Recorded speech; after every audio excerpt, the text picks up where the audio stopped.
Hi, and welcome back to the Tokyo Show with your host, Nicholas Pettis. Today, we are doing Chapter 10 of the Blue-Eyed Samurai. So, make yourself comfortable and enjoy the ride. Summer in Japan. Yes, summer was coming. The summer was coming, and it was coming fast. The days of waking up and not wanting to get out of bed because it was so cold that you could see your own breath in the morning were long gone. During the day, the sun would shine and heat up everything like an oven. The dormitory was a two-story building built with a black roof made of tiles. And there was no air conditioner in the big room. And only one fan. Now, this fan was hanging from the wall in a piece of string, right? So it wouldn't actually sit and actually move properly when it was going around like this. It would just hang there and like kind of... So you'd get every 15, 20 seconds, you'd get this tiny little whiff of air, and it was like, oh, that was so good. Man, it was so hot in there. The fan would obviously never be pointing towards the first Uchideshi anyway. The big problem was that we had to sleep in our tracksuits, and so imagine being in a, it was comical, like really, like it gets like 30, 40 degrees in Japan and Tokyo in the summertime, and the humidity is incredible. It is just so clampy in there. And then they're telling you you cannot take your shirt off and you can't take your pants off because you always have to be ready to protect the dojo. And this is what it comes down to. Let me tell you this story why we had to sleep with our clothes on. During the first few months, however, we were tested regularly. The first times when we got up and picked up a baseball bat from the box right next to the door and sprinted over to dojo, we split up into two groups running in two different directions. Yes. There was a specific alarm clock that they had over at Hombu that when they rang the bell, we had these baseball bats that were cut in half in a big box standing right beside the door. We had to grab them, run over to the front of the Hombu dojo, and then just like be ready for anything. It sounds pretty insane. But yeah, the senpai, when they got a little bit drunk sometimes, and not our Uchideshi senpais, but like the black belt senpais would ring the bell and just have fun with it. Yeah, it was just another form for, as they say in Japanese, kawaigari, taking good care of your kohai. So there was a 24-hour watch on the dojo because there had been a time when wild battles in front of the dojo, fighting for the recognition as the most powerful karate, was really a thing. 20 years ago or 30 years ago. And this time it's more 50 years ago. But Kyokushin had been hyped up to being the strongest karate both in the press, in TV stations, and also, you know, of all the manga and everything, like the whole thing. And we know we're strong, so I'm not too worried about that. But there were other fighting styles back in the day that really wanted to test that out. And this is all before Brazilian Jiu-Jitsu and you know, the MMA and everything. But today their names still live on in legends. And I'm talking about fighters like Willie Williams, Howard Collins, William Oliver, and all the other greats. These foreign fighters and their struggles with the famous fighters coming out of Japan were like a World Cup years for the actual Kyokushin World Championships. The press would follow the fighters and their training. Sosai, who took every opportunity to promote his karate, made a name for Kyokushin so strong that even today people cannot forget the names of these great men. This kind of frenzy and craze about the Kyokushin created a lot of jealousy amongst other martial arts and styles of karate. So if one could actually succeed in beating Kyokushin, it would be instant fame and recognition. The lure made many come to Hombu to challenge Kyokushin personally and challenge Sosai. Sosai would always give the same response to everybody. That it'd be for that would be for the challenge to beat up Sosai's best student first, and then he could get a chance at the master if that ever happened. This had happened quite often, and every time it did, the challengers were shown up to the second floor dojo and given a good hiding. Once a whole dojo had shown up and tried to fight their way in to take over, hence the baseball bats and the alarm in the dorm. True stories. Nobody ever succeeded in taking over the place or beating up the defenders of the dojo, but I guess it would only be a question of time before that would happen. Yes and no. I mean, it never really happened, so yeah, but... in today's world, there are so many great martial arts and so many great fighters that I'm sure that even if you tried to defend your dojo, if someone really wanted in, they could have their way. The thing is that the press had given the public the impression that Sosai had said that Kyokushin was the strongest martial art in the world, making him out to seem arrogant and looking down on his fellow martial arts. In fact, what he had said had been very respectful. Let's just break this down. In the world, there are many martial arts. And within these, there are a lot of karate styles. And within these styles, the strongest is Kyokushin. The key phrase being the strongest karate style in the world. not as the press would have had it, the strongest of all martial arts in the world. Sosai clearly stated that he personally felt Kyokushin to be the strongest among the karate styles only. So stating, he welcomed anyone who wanted to challenge the fighters of Kyokushin, and he made the tournament an open tournament, allowing anyone to enter and compete under a certain set of rules. Even today, Kyokushin has never been beaten by any other karate style, which proves that under our rules, we are the strongest karate. Yeah, I know. Of course, there are Byakuren Kaikan, and there are other styles out there like Seido Kaikan and stuff like that that are also full contact styles that have incredible fighters. But generally speaking, the All Japan Championships has never been taken by anyone who is not Kyokushin. So this is where I stand by my words. Also in the World Championships. Anyway, try sleeping in your tracksuit when the temperature is 35 to 40 degrees outside, and the only breezes you get is when a mosquito is trying to suck your blood out of your neck or something. Whoa, don't get me started on mosquitoes. My God. These things are the most annoying things ever. Like, I've got blood type O, which apparently mosquitoes love. So it's like I was the one getting all the mosquito bites, like all over my body as the first year Uchideshi, because we didn't have any mesh on the windows to like hold them out or lock them out or anything. I got so bitten, like everything. My skin was a mess because it was so itchy, and I just was scratching holes in all over my body. So you want to cover up your body so that you're not getting bitten by the mosquitoes. And at the same time, it's so hot that you're almost passing out because you're sweating all the time, and it's like impossible to sleep there. So you just like, at night, although you've worked all day, you've trained all day, and you're like completely messed up, because when they turn off the light at 9:30 or at 10 o'clock, when I think it was 10 o'clock, yeah, 10 o'clock, when they turn that out, right, normally, right, when it's cold and you just get to lie down, you're like, you sleep within the first 5 seconds, right?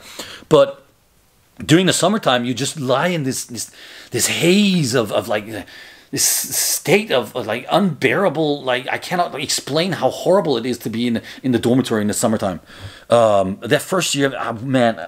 There was nothing harder than the mosquitoes at night and then trying to get through the nights and trying to get some kind of rest at all. I came to really hate mosquitoes. I could accept it if they would just sit on my arm and foot, but they had a tendency to find your ears, and the buzz still haunts me today. Exactly. They're like, it's like they want to get into your ears. It's like bizarre. Why do mosquitoes want to get in your ear? Like, what's so much better about your ear than there is on your arm, for example? Oh, man, I really hate mosquitoes. At one time, I had more than 50 bites all over my body, and blood was coming out from more than half of them because I had scratched them open. Some days, I would wear clothes just to avoid being bitten, and I would wrap a towel around my head and ears just to keep the bugs out, but to no avail. It's like, so you wrap this towel around your head, right? This is like a Japanese thing, right? So it's okay to wrap a towel around your head and walk around and do stuff. Apparently, it's a thing here. Anyway, and then so you figure that if your face is covered and your ears are covered, that the mosquitoes are then going to kind of leave you alone, right? Nah. They try to come in through that towel. So they're still coming. I never, ever forget that. Waking up for morning training felt like I hadn't slept at all. I had no idea how many hours of really sleep I'd actually gotten. And some nights were really bad. I don't think I slept at all. Lying there on my bed, my mind racing on and on for hour after hour. You start thinking about all the things you have done in your life. And I guess mostly about all the girls you've ever met.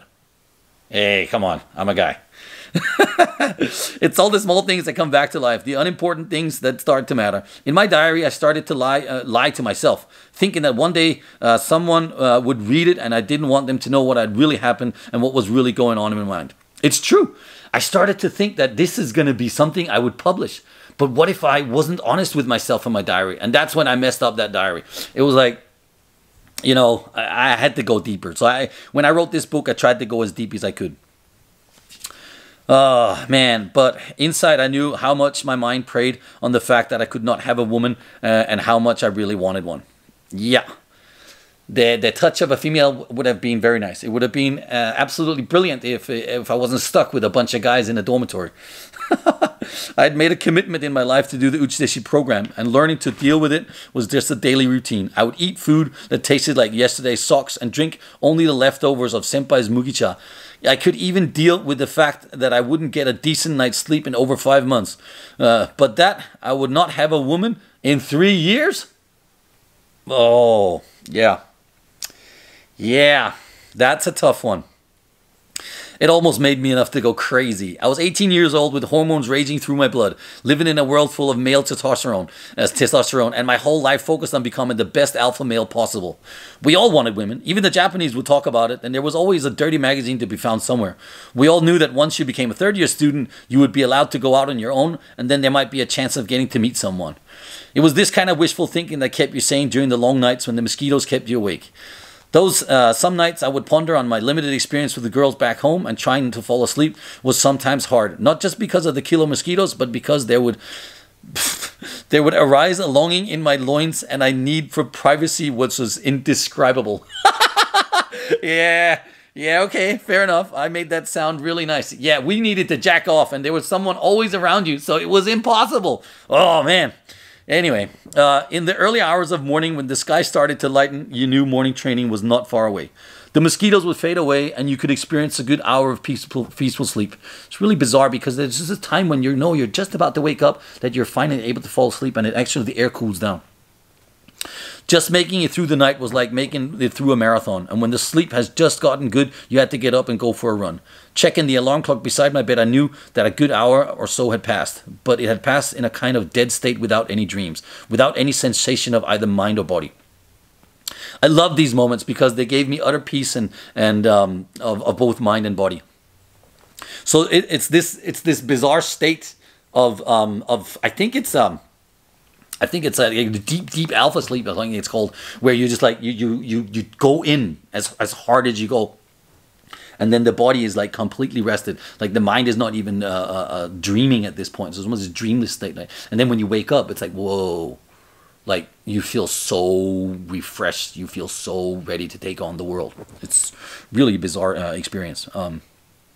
During the summer, it was coolest in the morning, which was good for training. Unfortunately, first year Uchideshi had to wear a white t-shirt and a dogi pants for morning training, and even that would be too hot. So looking at the senpai wearing shorts and tank tops was just another reason for me to stay and become a senpai, so that my training conditions would be better. It was hard work trying to gain weight during the summer. For one thing, it was so hot that you would be sweating all the time.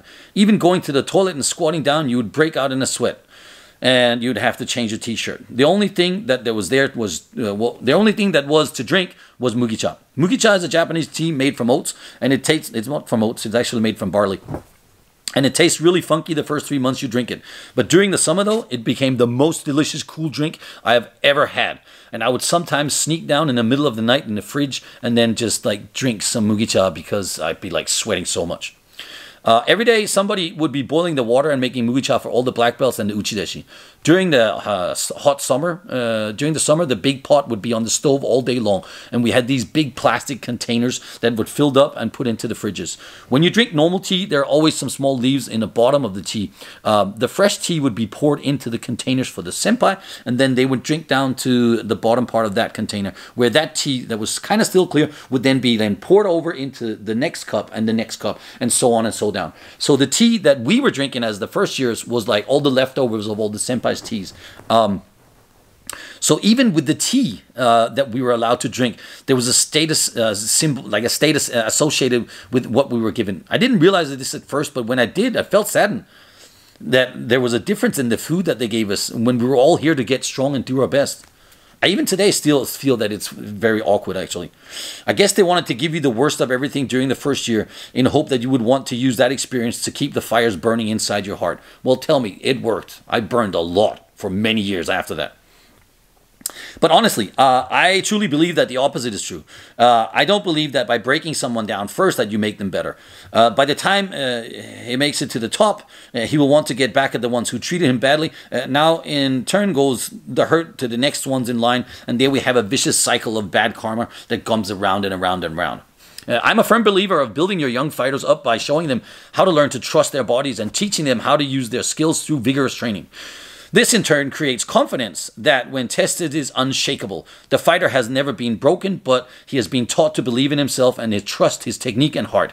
Even facing much stronger opponents will prove to be nothing more than a great opportunity for learning and experimenting with one's skills. That's what I believe. Basically, I believe the true strength lies in the fact that a fighter has a discipline to continue with the extreme training, and through this comes the confidence that he is ready to face anything. If you do not put in the real work, then you will not come out as strong as you potentially have to be. When you know that you have cheated yourself, taking shortcuts in the run, doing lesser pull-ups, doing lesser push-ups, not doing everything the way you wanted to in training, that's a shortcut, and that's what it is when you cheat yourself.